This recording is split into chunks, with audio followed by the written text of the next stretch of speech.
आहे का कोणी घरात?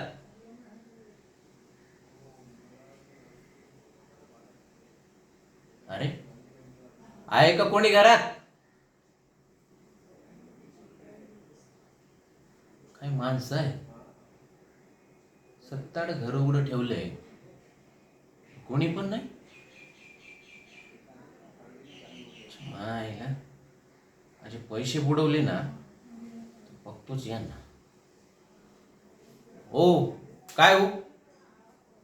2 महिन्यापासून दुधाचं बिल नाही दिलं तुम्ही, आणि फोन केला तर फोन पण उचलत नाही.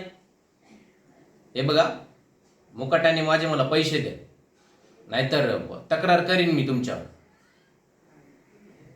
दूधवाला असलो तरी मोठ्या ओळखी आहेत माझ्या,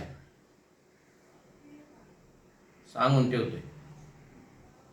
हे बघा, पैसे द्या मला आज.